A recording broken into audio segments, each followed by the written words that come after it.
నమో నారాయణ. జై శ్రీకృష్ణ. జై గోవింద. శ్రీమన్నారాయణంలోని 89వ దశకం.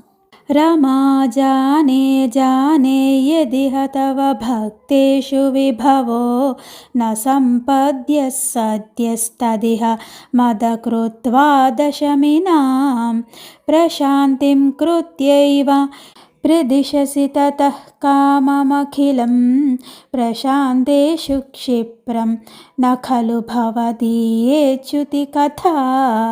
सद्य प्रसादरुषितान् विधि शङ्करादीन् केचिद्विभो निजगुणानुगुणं भजन्तः भ्रष्टा भवन्ति बत कष्टमदीर्घदृष्ट्या स्पष्टं वृकासुरवुदाहरणं किलास्मिन् शकुनिजः स तु नारदमेकदा त्वरिततोषमवृच्छदधीश्वरं स च दिदेश गिरीशमुपासितुं न तु भवन्तमबन्धुमसाधुषु तपस्तप्त्वा घोरं स खलु कुपितः सप्तमदिने शिरश्छित्त्वा सद्यः पुरहरमुपस्थाप्य पुरतः अतिक्षुद्रं रौद्रं शिरसि करदानेन निधनं जगन्नाथाद्वव्रे भवति विमुखानां क्व सुबधीः मोक्तारं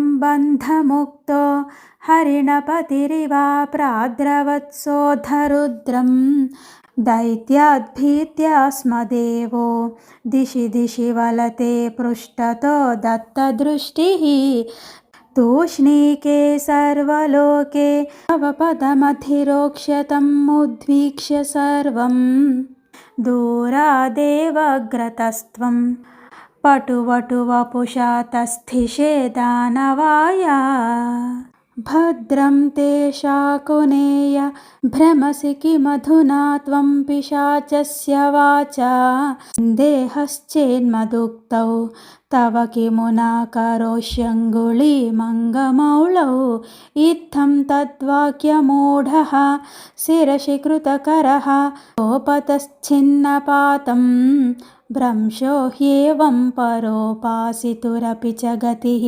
शूलिनोऽपि त्वमेव भृगुं किल सरस्वती निकटवासिनस्तापसाः त्रिमूर्तिषु समादिशन्नधिकसत्त्वतां वेदितुम् अयं पुनरनारदात् उदितरुद्धरोषे विधौ हरेऽपि च जिहींसिषौ गिरिजया धृते त्वामगात् सुप्तं रमाङ्कभुवि पङ्कजलोचनं त्वां विप्रे विनिघ्नति पदेन मधोतितस्त्वं सर्वं क्षमस्व मुनिवर्य भवेत् सदा मे त्वत्पादचिह्नमिव भूषणमित्यवादीः निश्चित्यते च सुदृढं त्वयि बद्धभावाः सारस्वता मुनिवराधधिरे विमोक्षं त्वामेवमच्युत पुनश्च्युतिदोषहीनं सत्वोच्चयैकतनुमेव वयं भजामः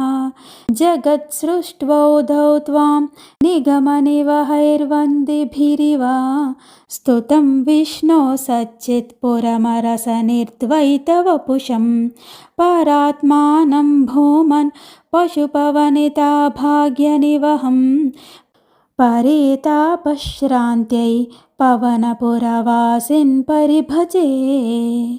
हरे कृष्ण कृष्ण कृष्ण हरे हरे हरे राम राम राम हरे हरे। जय శ్రీకృష్ణ. జై గోవింద. శ్రీమన్నారాయణంలోని వృకాసుర వధ భృగు పరీక్షణము అను 89వ దశకం సమాప్తం. జై శ్రీకృష్ణ. జై గోవింద.